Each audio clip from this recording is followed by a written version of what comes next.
Oui, merci M. Top. En fait, il faut dire que nous sommes dans le cadre du projet JAR Afrique, que le CJD pilote depuis un certain temps, depuis 1 an, 2 ans. Pourquoi le CJD s'intéresse à la diaspora? Naturellement, le CJD, parmi ses membres, il y en a plus de 50% qui nous viennent de la diaspora. Et deuxièmement, aujourd'hui, la diaspora, c'est une force, c'est un atout. Et à chaque fois que nous allons à l'extérieur, nous rencontrons des compatriotes qui nous posent tellement de questions, comment faire pour retourner, comment faire pour investir. Donc, ce que nous avons fait aujourd'hui, nous avons rassemblé, nous avons appelé à la concertation à toutes les institutions et acteurs qui s'activent autour de la diaspora. Nous avons recruté des experts en la personne de Dr Angélique et Dr Dien pour voir comment faire pour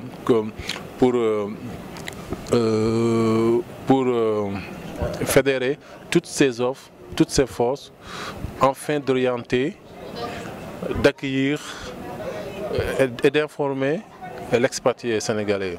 Et aujourd'hui, nous avons été très surpris de la mobilisation, nous avons été aussi très satisfaits.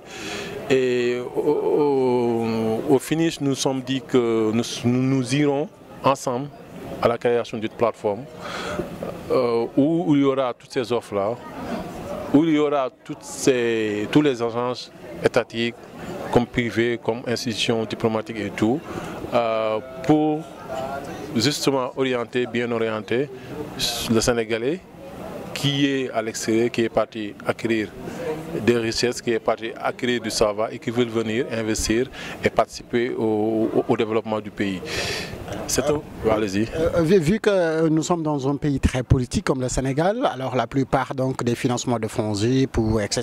j'en passe, alors sont faits sur la base d'un politique et parfois c'est des canevas qu'on vous oblige à suivre en tant qu'entrepreneur. Parfois vous pouvez déposer votre projet, on vous dit le coût du projet dépasse largement le budget qui a été prévu. Vous en tant qu'entrepreneur et que vous réfléchissez sur donc l'investissement surtout pour la diaspora, alors si vous rencontrez ces cas-là, par exemple, quelqu'un qui vient avec son projet qui dépasse largement le canevas prévu ou le budget prévu par l'agence qui doit l'appuyer, alors vous, en tant que président de CJD, est-ce que vous avez des solutions à apporter pour cette personne-là? En fait, dire que les agences sont politiques, oui, parce que c'est une décision de l'État sénégalais, c'est une décision politique, mais nous ne sommes pas là pour porter des jugements sur eux, nous sommes là juste pour cadrer et faire remonter leur mission. Maintenant, nous, au CG, nous ne sommes pas là pour financer, mais nous sommes là pour peut-être orienter, conseiller, accueillir, partager nos expériences et voir dans les cas possibles ce qu'on va faire. À chaque fois, on arrive à avoir une solution, peut-être qui n'est pas que le financement, qui n'est pas que l'orientation, qui peut être la formation, qui peut être le mentoring, qui peut être le partage de nos expériences, de nos vécus. Et tout cela conjugué, ça peut être capital à l'expatrié qui vient. Alors, est-ce qu'on peut savoir l'étape suivante d'après cette journée de réflexion et de concertation? L'étape suivante, c'est déjà, comme on a dit, mettre des clubs de réflexion et aller directement vers la plateforme. Le CJD, aujourd'hui, se doit de porter cette plateforme-là, ne serait-ce que pour 1 année, 2 ans, la rendre très intéressante, de telle sorte qu'il y aura d'autres demandeurs qui vont animer, qui vont demander, apporter.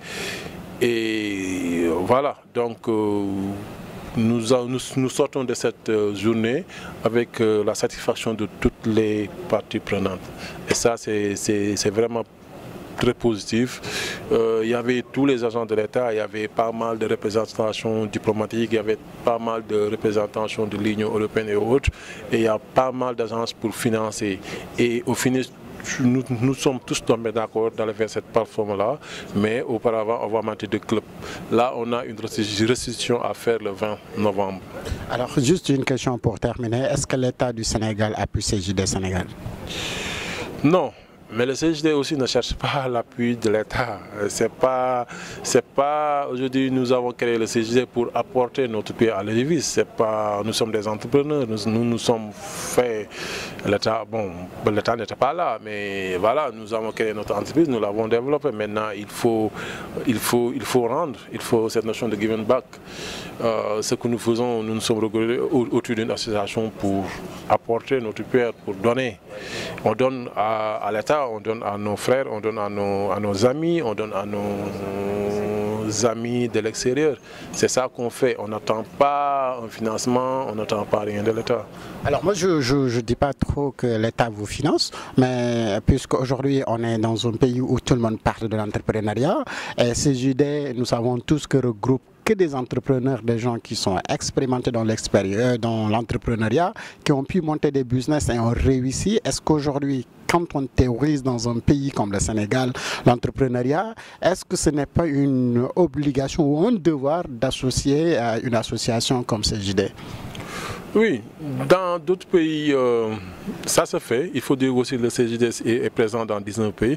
Dans des pays comme la France, par exemple, tous les 2 mois, le CJD rencontre le Premier ministre. Ce n'est pas encore le cas ici au Sénégal. Peut-être on n'est pas encore au même niveau d'influence. Dans des pays comme le Maroc, l'État implique le CJD dans toutes ces décisions. Dans des pays comme la Guinée qui vient de se créer, le président du CJD est membre du conseil présidentiel de Guinée. Bon. Mais nous avons d'autres démarches. On sait qu'ici au Sénégal, il y a l'aspect très politique, bien que nous, on n'est pas partisans. C'est un peu... Voilà, on ne veut pas glisser sur ce terrain-là, d'autant plus que le CJD est apolitique et non partisan. Voilà, pour terminer, l'importance de la journée d'aujourd'hui, est-ce que vous pouvez juste revenir sur certains points? L'importance est capitale parce que ça légitime notre positionnement à aider encore plus la diaspora sénégalaise, à leur aider de par la formation, de par le mentoring, par l'accompagnement technique. Voilà, donc nous avons aussi reçu l'adhésion de tous les acteurs, de tous les agents. Ça aussi, ça aide parce que tu ne peux pas venir dans un milieu comme ça. Il y a des agents qui sont là depuis longtemps. Le CJD fait ce qu'eux, ils n'ont pas encore fait. Voilà. Et s'ils nous acceptent, en quelque sorte, ils certifient notre travail, ils certifient nos compétences et tout. Donc, au finish, ça crédibilise davantage. Voilà. Merci beaucoup. Merci.